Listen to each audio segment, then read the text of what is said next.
네, 예수님은 각종 병든 자들과 귀신 들린 자들을 고치셨습니다. 그리고 다음날 이른 새벽 밤에 홀로 기도하러 가셨습니다. 근데 왜 기도하러 가셨을까요? 하나님과 교제하기 위해서요. 또 예수님은 완전한 사람이시지만 완전한 사람으로 이 땅에 오셨기에 이미와 아직 사이에서 하나님의 인도와 성령님의 도우심이 필요합니다. 그 예수님의 기도에 관해 우리가 한 가지 더 생각해 볼 것이 있어요. 여러분, 예수님은 성자 하나님으로서 원래부터 영원전부터 하나이셨던 삼위 하나님과 한 몸이시기 때문에 하나이시기 때문에 그 하나님과 교제가 원래부터 계속 되어 있었던 거죠. 삼위 하나님은 하나이시기 때문에. 그러니까 사람이 되셨어도 여전히 하나님과 교제하시기 위해 기도하시는 일이 당연한 것입니다. 어쨌든 예수님은 하나님의 뜻에 순종하시기 위해 기도하셨어요. 아버지 하나님의 뜻대로 이 땅에 오셨고 그 말씀에 순종하기 위해 살아가셨습니다. 그게 뭡니까? 하나님 나라의 복음을 전하는 것. 즉 십자가에 죽기 위해서 오신 거죠. 근데 많은 제자들과 많은 사람들은요, 예수님의 말씀보다 눈에 보이는 현상을 쫓아다녔습니다. 근데 예수님은 그들과 반대되는 모습으로 행하셨죠. 많은 사람들이 예수님을 찾았지만 예수님은 다른 마을로 떠나셨습니다. 이러한 행동을 통해 우리는 무엇을 알 수 있을까요? 예수님을 믿는다는 게 뭐죠? 인격이신 예수님에 대해서 알지 못하고, 즉 성경에 대해서 알지 못하면 이거는 올바른 신앙이라고 할 수 없다는 거예요. 기적, 체험, 현상, 이러한 눈에 보이는 것들에 관심을 갖고 매달린다면 자기 욕망을 쫓아 살아가는 자로서 살아가는 것이기에 잘못될 수밖에 없습니다. 기적과 체험과 현상은요, 자기의 욕심을, 자기가 원하는 것을 이루는 것, 이것입니다. 물론 기적과 체험이나 경험이 필요 없다는 것이 아니에요. 하지만 이것이 중심이 되어서는 안 됩니다. 왜냐하면 이것 자체가 성경에서 권장하지 않기 때문에 그래요. 이방 종교와 같습니다. 오히려 환상이나 체험이나 기적을 바라는 것은 기독교가 말하는 게 아니에요. 기독교는 오히려 이런 것들을 통해 예수님이 주님이시고 그분이 그리스도라는 것을 증명하는 거죠. 그렇게 이런 현상들에 쫓아다닌다면 이것은 성경에서 말하는 믿음이 아니라 그냥 자기 믿음입니다. 자기 믿음. 따라서 우리는 이것을 명심하고 눈앞에서, 여러분, 지금 혹시라도 우리가 살아가면서 어떤 종교가 죽은 자가 있는데 살아날지라도 그것을 믿으면 안 돼요. 우리는 눈앞에 놓여진 성경 66권의 말씀을 믿는 게 우리의 진짜 믿음입니다. 죽은 자가 살아난 것처럼 보여도 사탄이 그런 능력을 보일지라도 우리는 그것에 대해서 눈 하나 깜짝하지 않아야 되죠. 말도 안 되는, 교회를 50년 다녔는데 40년 다녔는데 안 났던 병이 나았다. 그런 현상을 보고 교회를 다녀서는 안 됩니다. 말씀을 믿기를 바랍니다. 그게 우리를 살리는 거예요. 자, 40절 오늘 말씀을 보면요, 한 나병 환자가 예수님을 찾아왔습니다. 여러분, 나병이 뭐냐면 한센병, 문둥병이라는 건데요. 이게 어떤 건지 설명해 볼게요. 피부에 먼저 반점이 생깁니다. 그리고 점점 이 반점이 짙어지면서 얼굴이나 몸이 이상하게 변형돼요. 그리고 피부나 손가락이나 발가락 등이 점점점 썩어집니다. 그래서 나병 환자, 실제로 치료를 받지 못한 사람들 보면요, 손이 없어요. 손이 마치 다 잘려있는 것처럼 둥그렇게 됩니다. 둥그렇게. 양손 다. 발가락도 둥그렇게 되고. 왜? 손이나 발가락이 다 썩어서 없어지니까. 그리고 온몸에 마비가 오는 거예요. 끔찍한 병입니다. 그 사람의 얼굴을 보면 다 썩어가지고 점점 썩어가요, 몸이. 치료하지 않으면 이렇게 됩니다. 그렇기 때문에 당시의 나병은 어떤 병으로 인식됐냐면요, 죽은 사람과 똑같이 취급했어요. 사람 취급을 안 했다는 얘기예요. 죽은 자를 살리는 것만큼이나 어렵다고 해서 나병 환자를 뭐라고 그러냐면 산송장이라고 불렀답니다. 이 당시에.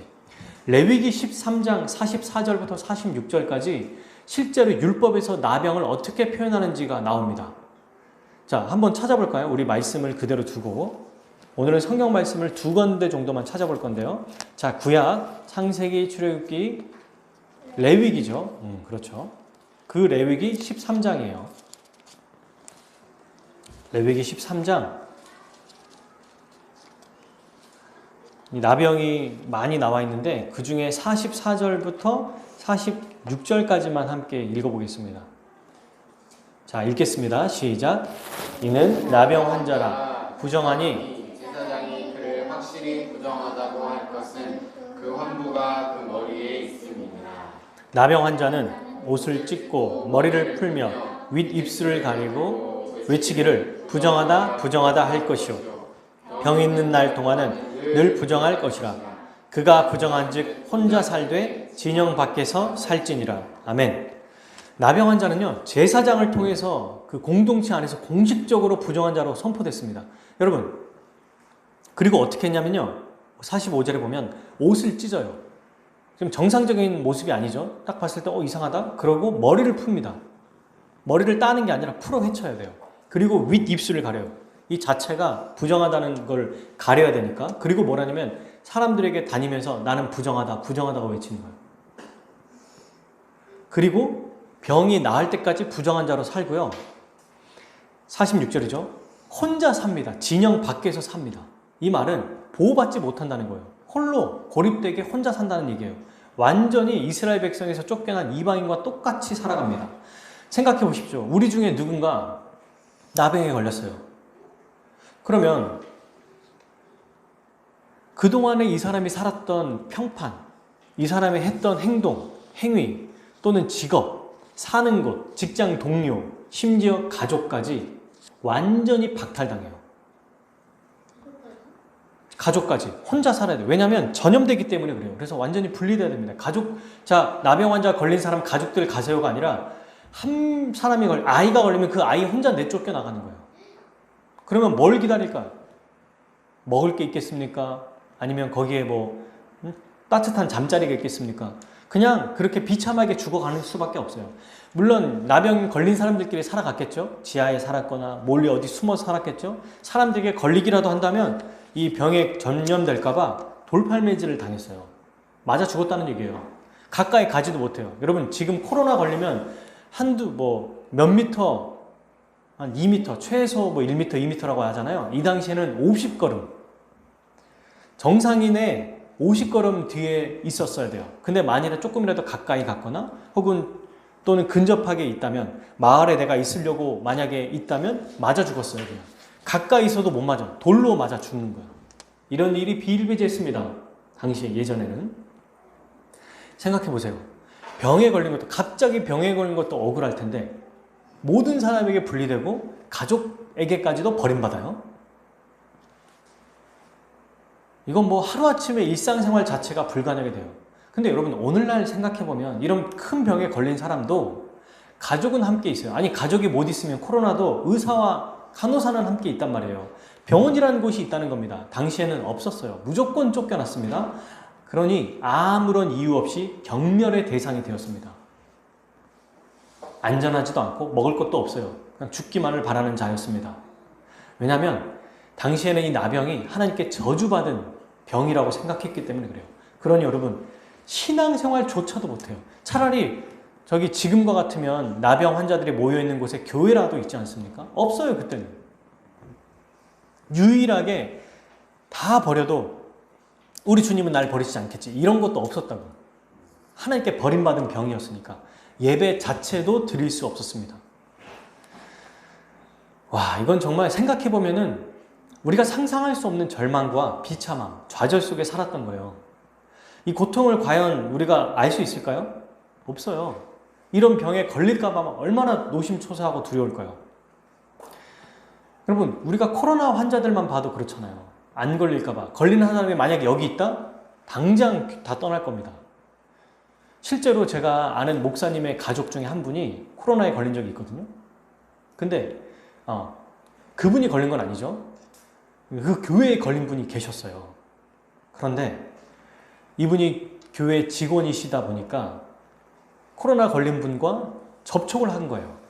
그래서 어떻게 했냐면 바로 영등포 구청에 있는 그 보건소에 가서 검사를 받았는데 음성 판정이 나왔습니다. 이게 불안하니까 몇 번을 가서 음성 판정을 받은 거예요. 그런데 음성 판정을 받았음에도 불구하고 교회의 교인들뿐만 아니라 일반 그 사회에서 일상적으로 살았던 시장 사람들이나 친하게 지냈던 사람들에게 소문이 다 나가지고 그 교회에 퍼졌는데 이 사람이 직원이라 함께 접촉했다라더라 라는 것 때문에 그때까지만 해도 지금은 잘 모르겠지만 몇 달이 지났음에도 불구하고 함께 있는 것 자체를 꺼려했대요. 음성 판정이야. 걸리지도 않았어. 연락도 안 해, 아는 척도 안 해, 인사도 안 해, 악수가 뭐예요? 쳐다보지도 않았어. 조금이라도 말 걸면 걸릴까봐. 그래서 너무 황당하고 고립된 이 느낌이 어떤 느낌인지 너무 비참하다고 얘기하더라고요. 코로나가 아니라 여러분, 에이즈에 걸린 사람이 있다면 정말 우리는 상상도 못할 거예요. 근데 여러분, 이렇게 만약 버림받은 자의 고통은 어떠냐면 실제로 우리가 집에서 아이들을 보거나 혹은 우리만 보더라도 만약 작은 거 하나에 모함당하면 어때요? 아, 나는 모함당해도 싸. 나는 그런 사람이야. 이렇게 반응하지 않아요. 울고 불고 난리가 납니다. 나는 그런 적이 없다. 내가 잘못한 게 아니다. 이러면서 끝까지 이겨내고 나는 무조건 내 잘못이 아니다라고. 왜요? 그런 취급을 받고 싶지 않으니까. 작은 것 하나도 그냥 내가 안 했다고 그렇게 무고하다고 막 울고 떼쓰고 하는데 나병 환자는 작은 것이 아니라 그냥 인생 자체를 아주 거절당했다는 거예요. 그냥 삶 자체가 저주와 비난이죠. 무슨 소망이 있겠습니까? 미래가 있겠어요? 비전이 없어요. 근데 여러분, 이렇게 더럽고 비참한 나병 환자는 또 무엇을 의미하냐면 죄로 인해 영적으로 죽었던 우리 자신을 의미합니다. 복음을 알기 전에 바로 나였어요. 죄 때문에 더러워진 자였습니다. 더러운 자입니다. 더러운 자. 아주 더러운 자. 하나님 앞에 설 수 없는 자. 절망과 이 비참함 속에서 아무런 소망 없이 살았던 자예요. 소망 없는 게 얼마나 비참한지 아시죠? 또한 여러분, 아직도 겉은 굉장히 화려하고 멀쩡한데 복음을 모르는 산 송장처럼 살아가는 불신자들이 바로 이 나병 환자들입니다. 그들은 자신이 영적인 나병 환자인 줄 모르고 이 세상의 부와 명예를 쫓아 살아가요. 그렇게 여러분, 이렇게 죽음을 기다리고 있는 나병 환자는 어떻게 행동했죠? 40절 한 번 더 읽어볼까요? 시작. 한 나병 환자가 예수께 와서 꿇어 엎드려 간구하여 이르되 원하시면 저를 깨끗하게 하실 수 있나이다. 아멘. 40절 여러분이 어떻게 했어요? 맞아 죽을지도 몰라요. 사람들이 있는 곳에 온 거예요. 지금 나병 환자가 목숨을 걸고 왔습니다. 왜? 예수님의 소문을 들었으니까. 뭐 하려고요? 나 하려고. 그걸 가만히 있지 않았어요. 왔어요. 그리고 왔는데 그의 태도가 어때요? 당당합니까? 예수님, 내가 사람들을 죽을 고비 넘기고 여기까지 왔습니다. 나 이제 고쳐주십시오. 내가 주님을 위해서 목숨 걸고 왔으니까 나 고쳐줘야 돼요. 이렇게 말하냐고요? 아니에요. 보세요. 꿇어 엎드립니다. 꿇어서 엎드려. 무릎을 꿇고 엎드린다는 거야. 그리고 간구해. 아주 간절하게 구합니다. 그러면서 뭐라고 말하냐면 이르되 원하시면 저를 깨끗하게 하실 수 있나이다. 나 고쳐주세요. 이렇게 당당한 게 아니라 주님, 당신이 원하시면 저를 깨끗하게 하실 수 있습니다. 정말 겸손하고 간절하게 주님 앞에 나왔어요. 왜요? 자기가 주님 앞에 어떠한 은혜도 받을 자격이 없다는 것을 알았기 때문입니다. 그냥 단지 한 가지만 의지했어요. 주님의 자비만을 의지한 거예요. 그분이 긍휼히 여겨주실 것을 그냥 기대하고 나왔어요. 은혜를 주시지 않아도 어쩔 수 없다고 생각하는 거예요. 왜? 자기는 그런 은혜를 받을 자격이 없으니까. 그래서 이렇게 말하지 않습니까? 원하시면, 당신이 원하시면 저를 깨끗하게 해줄 수 있습니다. 이때 예수님이 어떻게 하셨죠? 41절 읽어볼까요? 예수께서 불쌍히 여기사 손을 내밀어 그에게 대시며 이르시되 내가 원하노니 깨끗함을 받으라. 아멘. 주님, 당신이 원하시면 저를 깨끗하게 해줄 수 있습니다. 근데 예수님이 어떻게 하셨냐면 불쌍히 여겨주셨어요. 예수님은 우리를 불쌍히 여겨주십니다. 이것이 하나님이 우리를 향해 가지고 계신 마음이에요. 어떤 상태에 있을 때요? 가장 비참하고 가장 하나님을 반역하고 가장 악한 그 상태에 있을 때 우리를 불쌍히 여겨주시는 거예요. 그리고 손을 내밉니다. 여러분, 불쌍히 여기시는 걸로 그친 게 아닙니다. 내버려 두시지 않아요. 직접 행동하시죠. 직접 움직이세요. 실제로 우리를 구원하시기 위해 하나님은 예수님을 이 땅에 보내셨습니다. 직접 행동하셨죠? 예수님도요, 실제로 우리를 구원하시기 위해 십자가에서 못 박혀서 모든 물과 피를 다 흘려 죽으셨어요. 불쌍히 여기시는 것으로 그치는 게 아니라 손을 내미셨어요. 직접 행동하셨다는 거예요. 그리고 그에게 되십니다. 이거는 이렇게 행하신 이유가 뭐예요? 결국 그를 고치시기 위해, 우리를 구원하시기 위해 일을 행하셨다는 겁니다. 여러분, 모두가 혐오하고 싫어하는 자, 만지는 게 뭡니까? 가까이 있는 것 자체를 싫어하는데 예수님은 손을 내밀어 그를 만지셨어요. 이건 상상할 수도 없는 일입니다. 왜 만지셨죠? 만지지 않으면 낫지 않으니까? 아니요. 그를 만지심으로 위로해 준 거예요. 한 명도 자기를 스킨십하지 않고 만지지 않았던, 자기를 사람 취급하지 않았던 그 자들 앞에서 우리 주님은 그를 만져주심으로 위로해 주시고 그를 긍휼히 여겨주셨습니다. 그리고 말하세요. 너무 멋있지 않습니까? 이르시되 내가 원하노니. 그를 치료하는 것이 우리 주님이 원하는 거예요. 너무 멋지지 않습니까? 원하시는 거야. 그냥 주님 나를 원하시면 나를 고쳐주시지 않아도 나는 어쩔 수 없습니다 하는데 주님이 원하신다고 이거를. 왜요? 우리 주님은 죄인을 부르러 오신 분입니다. 우리가 주님 앞에 나오는 것을 기뻐하세요. 전날 어떤 일이 벌어졌어요? 귀신 들리는 자, 또 각종 병든 자들이 막 주님을 찾아왔지 않습니까? 그때 어떻게 했습니까? 막 기뻐하신 겁니다. 오기를 바라시는 거예요. 그리고 얘기하시죠. 내가 원하노니 깨끗함을 받으라. 실제로 그를 치료해 주셨어요.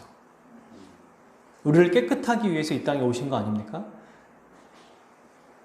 그가 만져주심으로, 여러분 말씀만 하셔도 되는데 굳이 손을 내밀어 그에게 대시고 내가 원한다고 말씀해 주십니다. 이게 얼마나 큰 위로고 얼마나 큰 사랑이 담긴 표현 아닙니까?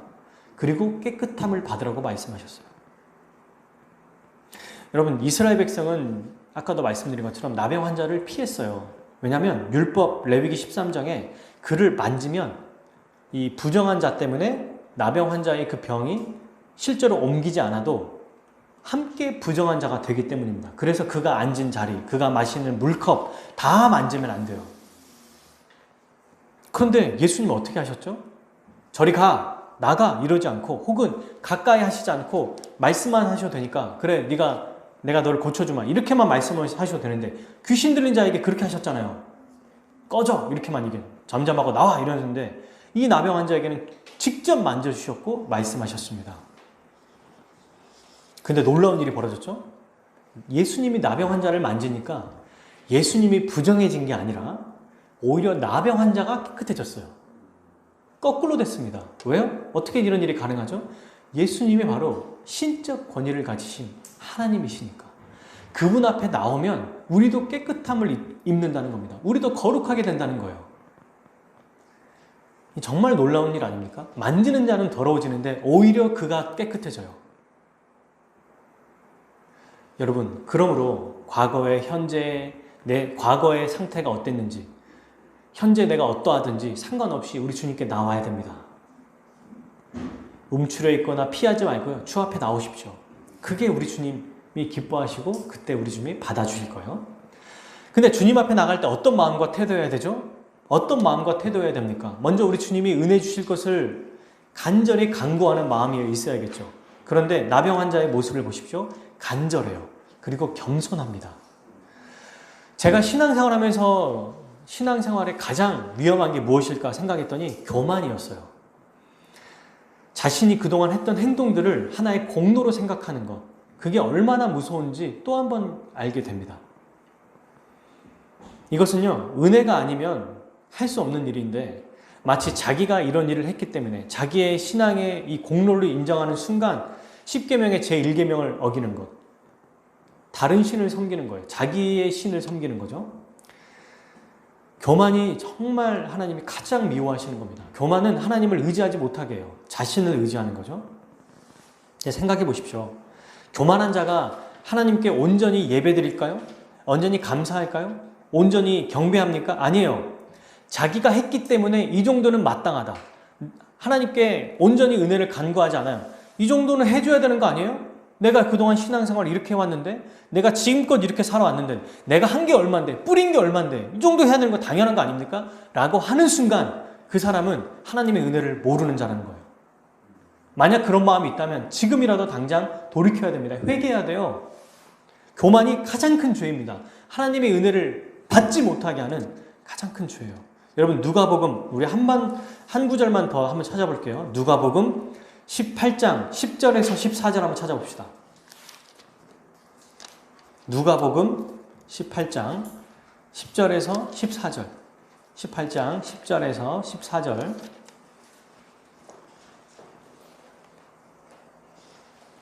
같이 읽겠습니다. 시작. 두 사람이 기도하러 성전에 올라가니 하나는 바리새인이요 하나는 세리라. 지금 두 사람이 있어요.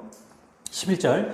바리새인은 서서 따로 기도하여 이르되 하나님이여, 읽어보세요. 나는 다른 사람들 곧 토색, 불의, 간음하는 자들과 같지 아니하고 이 세리와도 같지 아니함을 감사하나이다.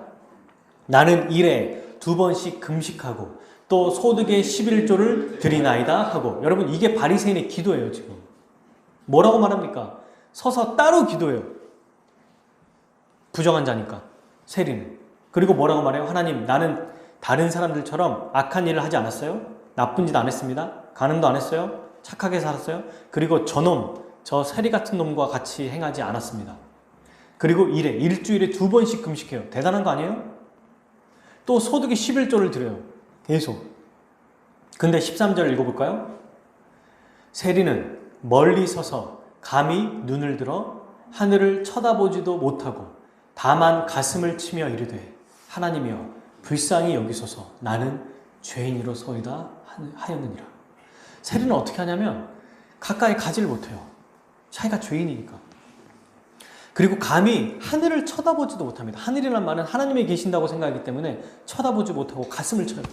자기 마음, 가슴을. 그리고 뭐라고? 하나님, 나를 불쌍히 여겨주십시오. 나는 죄인입니다. 하나님, 나는 죄인입니다. 나를 불쌍히 여겨주십시오. 이게 다야. 세리가 드리는 기도가 이게 다라고. 바리새인과 너무 다르지 않나요? 바리새인은 자기가 했던 행동들을 하나님 앞에 자랑하고 기도가 끝나요. 이랬습니다. 저랬습니다. 근데 14절 예수님이 뭐라고 하십니까? 내가 너희에게 이르노니 이에 저 바리새인이 아니고 이 사람 세리가 의롭다 하심을 받고 그의 집으로 내려갔느니라. 무릇 자기를 높이는 자는 낮아지고 자기를 낮추는 자는 높아지리라. 바리새인이 어떤 자였어요? 9절 한번 보실래요? 또 자기를 의롭다고 믿고 다른 사람을 멸시하는 자들에게 비유로 말씀하시대. 다른 사람을 멸시하고 자기가 의롭다고 생각했던 자입니다. 여러분, 진짜 구원받은 자는 누구예요? 나병 환자였습니다. 나병 환자가 아니라 정상인이라고 생각하고 자기 잘났다고 바리새인처럼 살았던 자는 구원받지 못했어요.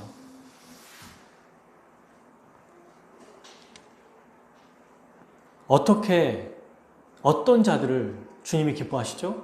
바로 이런 세리와 같이 자신의 죄인됨을 인정하고 하나님 앞에 설 수 없는 자라고 인정하면서 나병 환자와 같이 오직 하나님의 은혜만을 간구하는 것. 이런 태도로 주 앞에 나가야 된다는 거예요.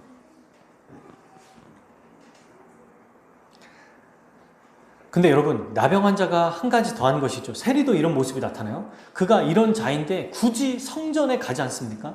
굳이 하나님 앞에 나가요. 굳이 예수님께 나아갑니다. 목숨을 걸고 주 앞에 나가요. 그의 믿음은 비용 계산을 한 믿음입니다. 그냥 바라기만 하는 게 아니라 이것을 위해서 자기의 목숨을 내어놔요. 영혼을 위해서, 영원한 삶을 위해서, 자신의 구원을 위해서 이 땅의 삶을 다 주 앞에 헌신하고 포기하고 목숨까지 내어놓는 믿음이었다는 것입니다. 나병 환자의 모습을 보면 그렇죠? 맞아 죽을 수도 있어요. 예수님이 낫게 해주지 않으면 그 자리에서 맞아 죽습니다. 근데 그걸 각오하고 나가는 거예요.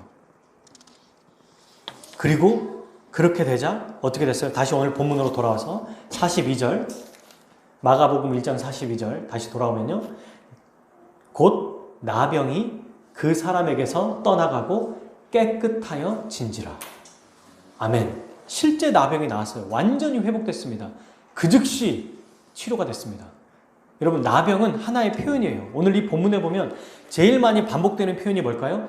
깨끗하게 된다는 거. 즉 뭡니까? 나병은 더럽다는 거예요. 이건 뭐냐면 하나님 나라의 왕으로 오신 예수님이 우리를 어떻게 하신다? 더러운 우리를 깨끗하게 하신다. 하나님 나라는 누가 들어갈 수 있다? 깨끗한 자만이 들어갈 수 있다는 거예요. 의롭다고 인정받은 자만이 들어갈 수 있다는 겁니다. 그래서 예수님 믿으면 어떻게 됩니까? 더러웠던 우리가 깨끗한 자가 되어 하나님 나라 백성이 된다는 거예요. 그리고 그 나라 복을 누린다는 것이 바로 여기에서 말하는 의미라고 볼 수 있어요. 근데 여러분, 예수님은 똑같이 43절, 44절에 보면 엄히 경고합니다. 뭐라고 합니까? 아무에게도 말하지 마라. 그리고 제사장에게 보이고 깨끗하게 되었다는 것을 말해라. 여러분, 이게 뭐냐면 지난주에 우리가 살펴봤던 것처럼 예수님을 오해하고 잘못 믿을 수 있기 때문에 나 병이 나았습니다. 병에 대해서 집중하지 말라고 경고한 거거든요. 그렇죠? 그리고 왜 제사장에게 다시 보이라고 했냐면 공적으로 제사장이 인정을 해줘야 돼요. 네가 나았다. 이래야만 다시 공동체 이론으로 들어갈 수 있었습니다. 예수님이 이 당시 율법도 무시하지 않았던 거예요. 그분이 치료했으니까 야 됐어, 율법 필요 없어, 그냥 가서 살아, 이렇게 말하지 않았습니다. 하나님의 말씀을 존중하면서도 그 일을 행하게 하신 거예요. 그는 여러분 회복되자마자 다시 복을 누렸죠. 빼앗겼던 모든 복을 누렸어요. 그의 관계, 가족, 삶, 먹을 것, 모든 것이 다시 새로워졌습니다. 근데 여러분, 나병 환자가 어떻게 반응했어요? 45절 읽어볼까요? 그러나 그 사람이 나가서 이 일을 많이 전파하여 널리 퍼지게 하니 그러므로 예수께서 다시는 드러나게 동네에 들어가지 못하시고 오직 바깥 한적한 곳에 계셨으나 사방에서 사람들이 아멘. 예수님이 이렇게 엄하게 명령했음에도 불구하고 복음을 전했어요. 사실 이거는 결과적으로 아주 부정적인 일을 만들어낸 겁니다. 예수님의 사역을 방해한 거거든요. 나오지 못하는, 더 이상 동네에 들어가지 못했어요. 근데 오히려 사람들이 나오게 됐다는 얘기를 하죠. 생각해보면 만약에 우리라면 어땠을까? 저라도 이랬을 것 같아요. 말하지 말라고 그래도 새로운 삶을 받았잖아요. 완전히 새롭게 됐잖아요. 다시. 얼마나 기쁠까요? 얼마나 행복할까? 얼마나 즐거울까? 그 인생 전체가 완전히 새롭게 됐지 않습니까? 물론 결과론적으로 이렇게 됐지만 이게 복음을 받은 자가 이렇게 산다는 거예요. 회심한 자는 이런 모습이 나타날 수밖에 없다는 겁니다. 사랑하는 여러분, 결론을 맺겠습니다. 예수님은 자신에게 찾아온 나병 환자를 불쌍히 여기시고 긍휼히 여겨주셨습니다. 은혜를 베풀어 주셨어요.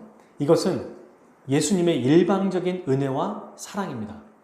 예수님이 이렇게 할 아무런 이유가 없으세요.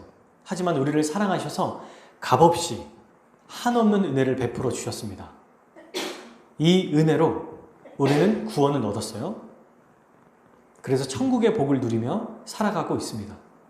예수님은 이렇게 우리를 구원하시기 위해 나병 환자를 불쌍히 여기시고 우리를 구원하시기 위해 어떻게 하셨습니까? 로마서 3장 24절, 25절, 26절 그리스도 예수 안에 있는 속량으로 말미암아 자기가 자기의 몸을 내어줌으로 하나님의 은혜로 값없이 의롭다함을 하심을 얻은 자 되었느니라. 그분의 죽음으로 우리가 의롭다함을 얻은 겁니다. 아무런 대가 없이 우리를 살린 게 아니에요.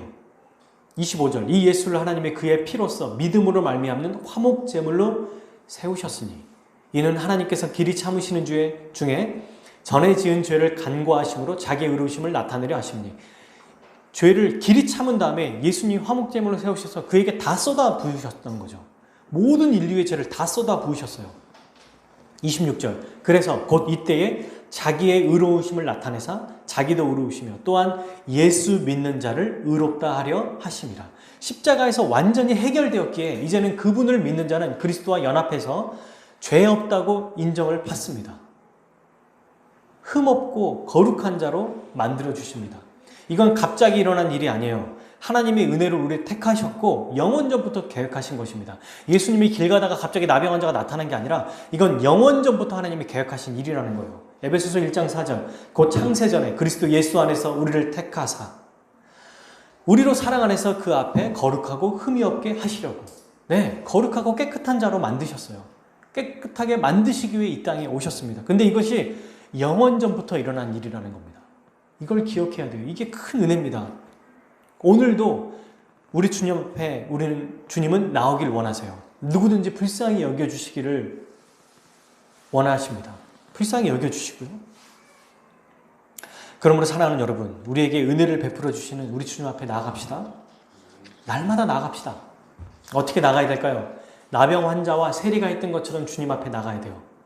나병 환자는 엎드려 무릎 꿇고 간구했죠. 겸손하게 자기의 공로를 하나도 없이 자기는 오직 죄인이라고 얘기하는 세리와 같이 간절하고 겸손하게 구했습니다.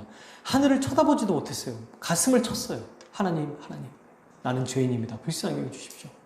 자기의 공로나 행위를 하나도 의지하지 않았습니다. 오직 주님의 자비와 은혜만을 간구했어요.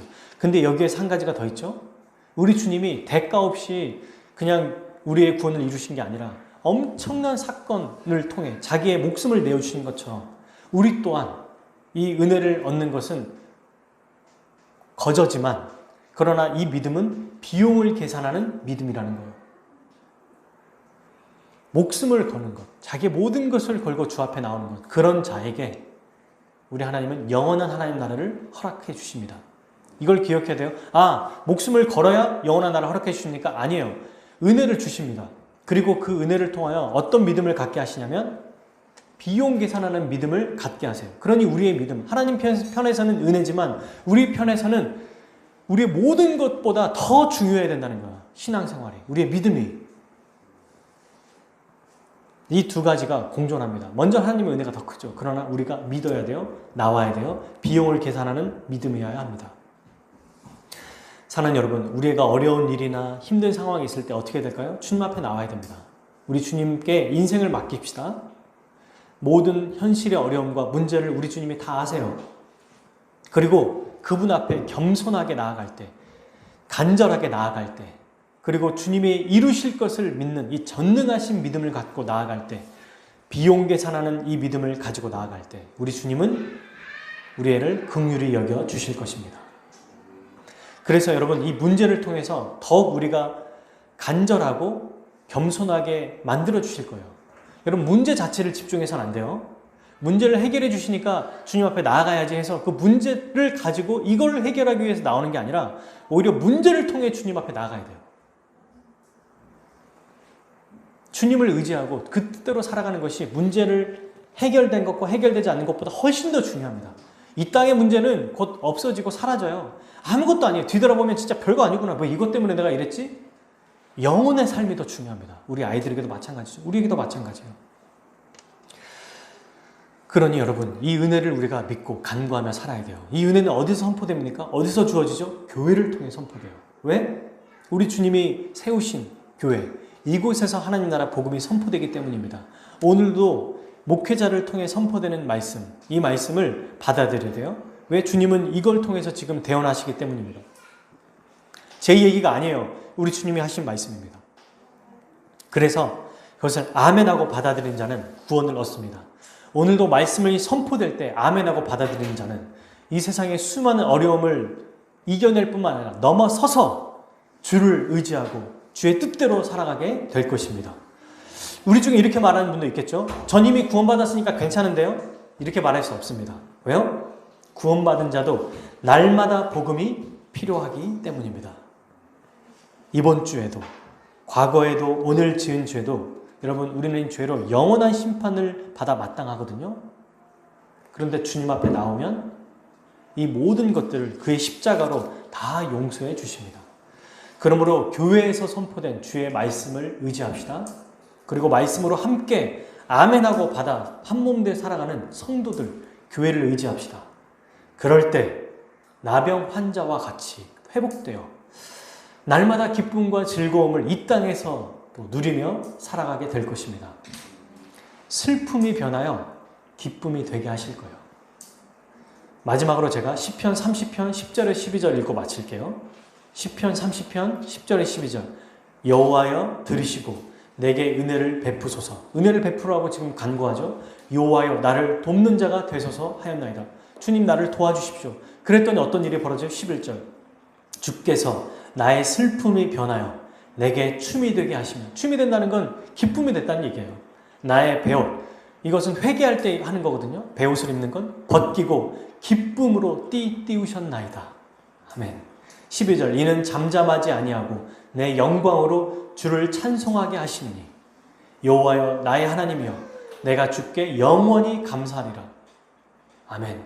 은혜를 베풀어 주시기를 간구할 때에 우리의 슬픔을 기쁨 되게 하시고, 그래서 영원히 주님을 찬양하게 하실 것입니다. 우리 주님 앞에 오늘도 내일도 날마다 겸손하게, 간절하게, 그리고 비용 계산하는 마음으로 주님의 전능하심을 믿고 반드시 해결하실 것을 믿으며 나아갑시다. 그때 모든 은혜를 베풀어 주실 것입니다. 우리 함께 기도합시다.